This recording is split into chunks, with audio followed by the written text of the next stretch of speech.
বাংলা।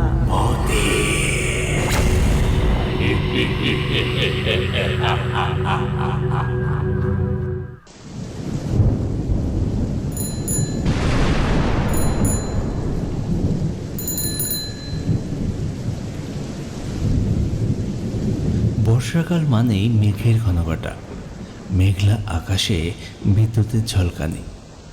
বর্ষাকাল মানেই ঘন ঘন বৃষ্টি এবং সঙ্গে শীতল ও আরামদায়ক আবহাওয়া। আর সেই আরামদায়ক আবহাওয়ায় হরিণদার চায়ের দোকানে ভিড় করেছে গ্রামের লোকজন। গরম চায়ে চুমুক দিয়ে আড্ডা জমিয়েছে সকলে মিলে। আমি অনিমেষ, এই গ্রামেরই ছেলে। দীর্ঘ 2 বছর গ্রামের বাইরে ছিলাম। কর্মসূত্রে থাকি আমি দিল্লিতে। 2 বছর পর 15 দিনের ছুটি নিয়ে গ্রামে ফিরলাম। ছুটি কাটিয়ে আবার ফিরে যাব নিজের কর্মস্থলে। বাড়ি ফিরেছি আমি কালকে। আজকে বিকেলে একটু বেরিয়েছিলাম, তখন বৃষ্টি ছিল না। সন্ধে হতেই আবার বৃষ্টি শুরু হলো। এখন রাত 8টা বাজে। বাড়ি ফিরতে তো চাইছি, কিন্তু বৃষ্টির পরিমাণ এতটাই যে বাইরে বেরোলেই ভিজে যাব।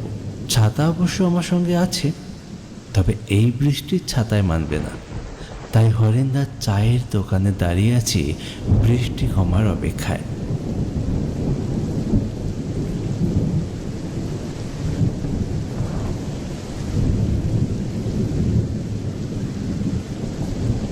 আরে অনিমেষ, আর কতক্ষণ দাঁড়িয়ে থাকবে?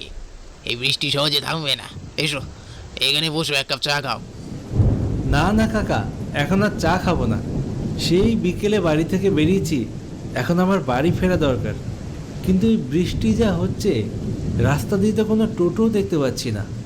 সেই আশা আর করো না, এই রাত্রে তুমি আর কোনো টোটো পাবে না। এমনি সময় হলে পেয়ে যেতে, এখন তো আবার বৃষ্টি, তার উপর আবার রাস্তা জল কাদায় ভরা, ও কোনো টোটোওয়ালাই এখন বেরোবে না। হেঁটে যাওয়া ছাড়া আর কোনো উপায় নেই। হ্যাঁ, তাই নাকি? দেখুন দেখি, শুধু শুধু আমি দাঁড়িয়ে আছি। না, আমি এগোই, বুঝলেন? বৃষ্টি কখন কমবে তা তো ঠিক নেই। এগোবে তা এগো, তবে সাবধানে যেও। রাস্তাঘাট কিন্তু পিছল, কোথাও পড়ে টরে গিয়ে আবার। হ্যাঁ হ্যাঁ, ঠিক আছে, আমি চলি।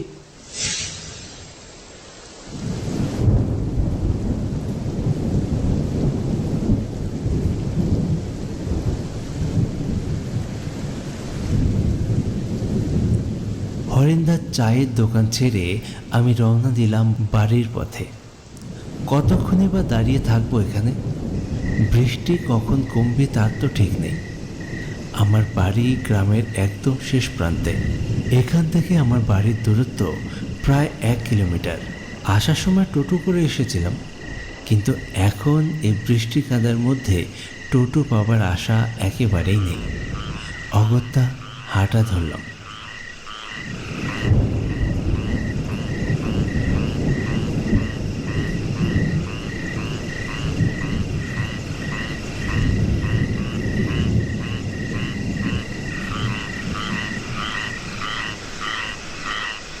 গ্রামের রাস্তা চারিদিক অন্ধকার, জল কাদায় ভরা।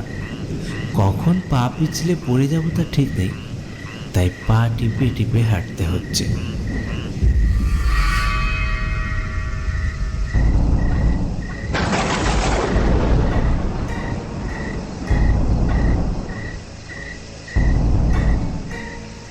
হাঁটতে হাঁটতে হঠাৎ আমার নজর পড়ল রাস্তার পাশে ঝোপের দিকে। মনে হচ্ছিল অন্ধকারে কেউ একটা বসে আছে।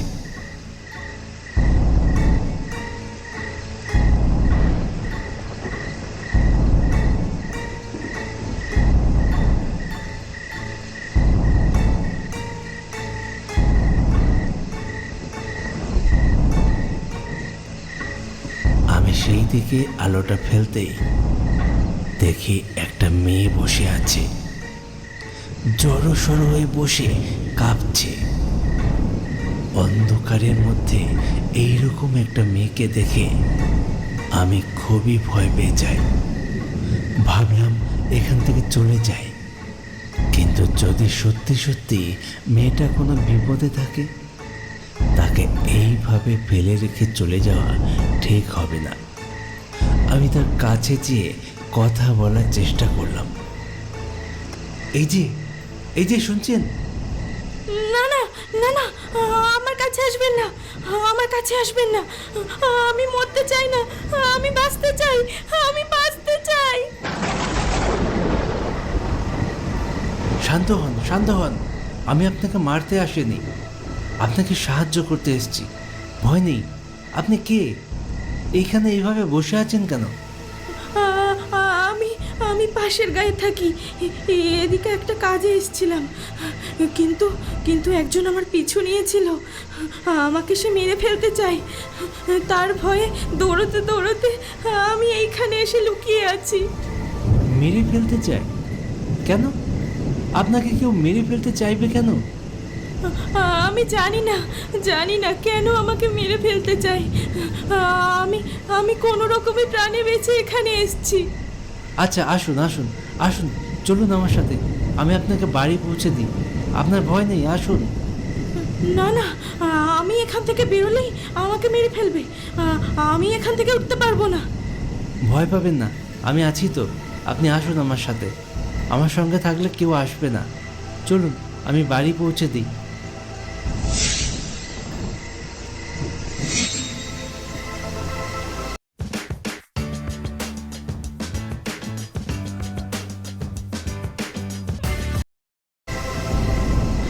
এইবার সে আমার সাথে হাঁটতে শুরু করলো। বৃষ্টিতে সম্পূর্ণরূপে ভিজে গেছে। আমি তাকে আমার ছাতাটা দিতে চেয়েছিলাম, কিন্তু সে নেয়নি। বলল, ভিজেই তো গেছি, এখন আর ছাতা নিয়ে কী করব? মেয়েটা কি সত্যি বলছে নাকি মিথ্যে বলছে বুঝতে পারছি না। ওকে কেউ মেরে ফেলতে কেন চাইবে? তবে মনে হচ্ছে মিথ্যে হবার কথা না। মেয়েটি যেইভাবে বৃষ্টির মধ্যে ওই চোপে বসেছিল, তাতে এইটুকু স্পষ্ট যে ও কোনো কারণে ভীষণভাবে ভয় পেয়েছে। যাই হোক, একজন মানুষ হিসেবে আমার কর্তব্য মেয়েটিকে নিরাপদে বাড়ি পৌঁছে দেওয়া। আমি সেটাই পালন করছি।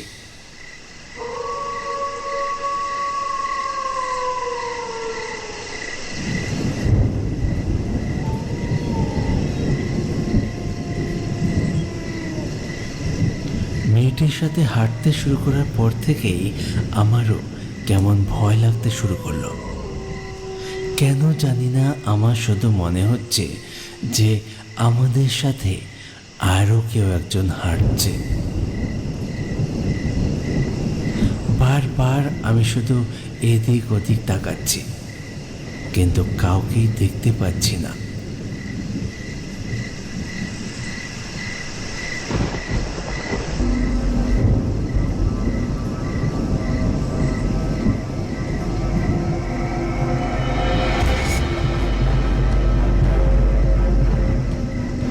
হাঁটতে হাঁটতে একটা গাছের গোড়ায় এসে মেয়েটা অজ্ঞান হয়ে মাটিতে পড়ে যায়। আরে আরে, কি হলো কি হলো? আপনার কি হলো? পড়ে গেলেন কেন? হ্যাঁ, এ তো অজ্ঞান হয়ে গেছে। এই যে এই যে এই যে শুনছেন? এই শুনতে পাচ্ছেন? এই যে এবার এবার আমি কি করি? মেয়েটা তো পড়ে গিয়ে অজ্ঞান হয়ে গেছে। আশেপাশে কোনো ঘরবাড়িও নেই যে ডাকবো কাউকে। এখান থেকে লোকালয় কিছুটা দূরে।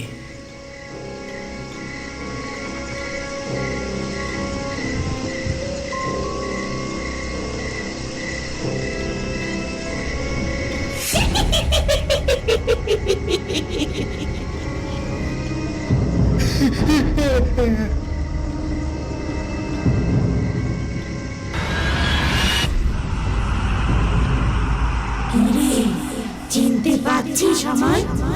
ভালো করে দেখ তো।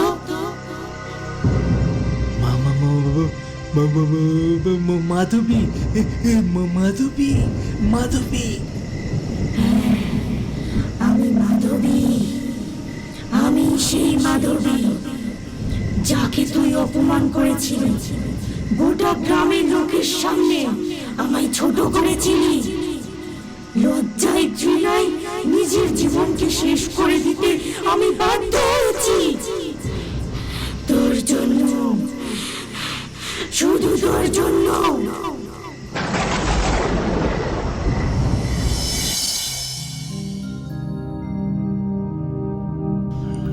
মাধবী। আজ থেকে প্রায় 3 বছর আগে মাধবীর সাথে আমার খুব ভালো বন্ধুত্বের সম্পর্ক ছিল। শুধু বন্ধুত্ব বললে ভুল হবে, ওর সাথে আমার সম্পর্কটা কিছুটা এগিয়ে ভালোবাসায় পরিণত হয়েছিল। আমরা দুজনেই একে অপরকে ভালোবাসতাম, একসাথে ঘোরাফেরা করতাম, পড়াশোনাও করতাম।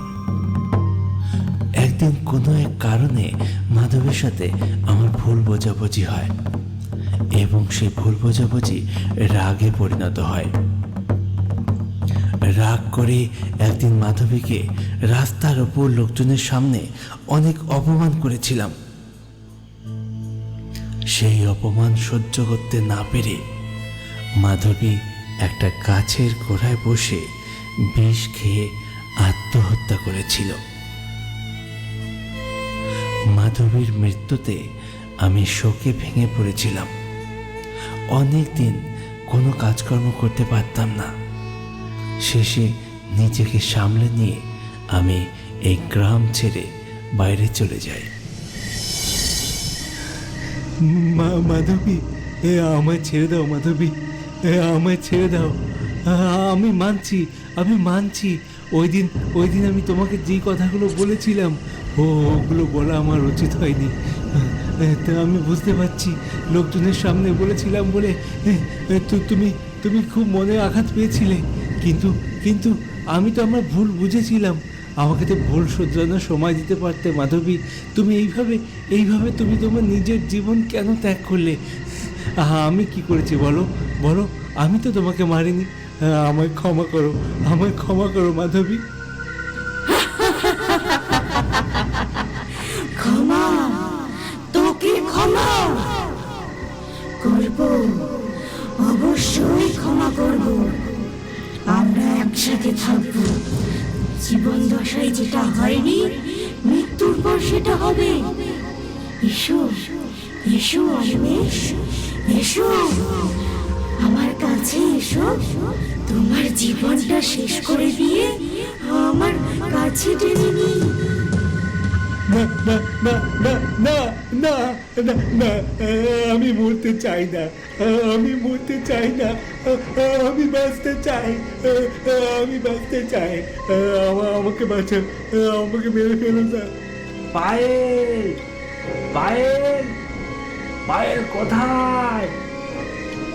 কোথায় তুই মা? কোথায় চলে গেলি পায়েল? ঠিক এমন সময় শুনতে পাই একজন মানুষের কণ্ঠস্বর পায়েল বলে চিৎকার করছে। আমি ছুটে যাই সেই দিকে।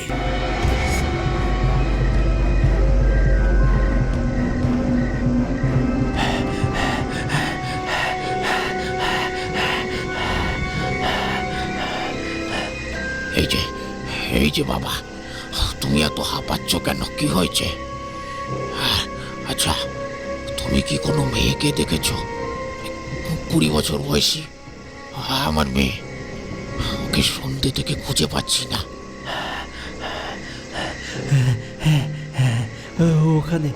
ওখানে পড়ে আছে, মাটিতে পড়ে আছে, দেখুন ওই গাছের গোড়ায়। এই লোকটা ওই মেয়েটার বাবা, যার শরীরের ভিতর মাধবীর আত্মা ঢুকে গিয়েছিল। ওই লোকটার সঙ্গে আরও কিছু গ্রামবাসী ছিল। তারা সবাই এবং আমি ওই গাছের গোড়ায় যাই, যে দেখি মেয়েটা সেখানে পড়ে আছে। মাধবীর আত্মা সেখানে নেই, হয়তো লোকজন দেখে সেখান থেকে সরে গেছে।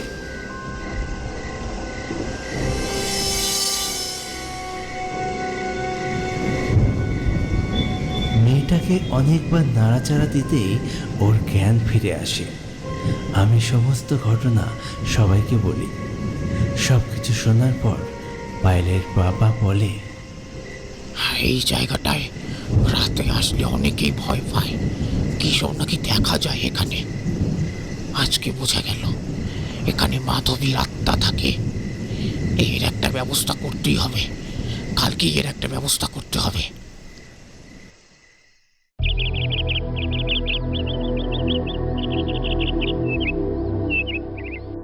পরের দিন সকাল হতেই একজন তান্ত্রিক ও গ্রামের কিছু লোকজন সেখানে হাজির হয়। গাছের চারিদিকে লাল সুতো পেঁচিয়ে দিয়ে মন্ত্রপাঠ করে এবং তান্ত্রিক বলে এখানে আর কোনো আত্মা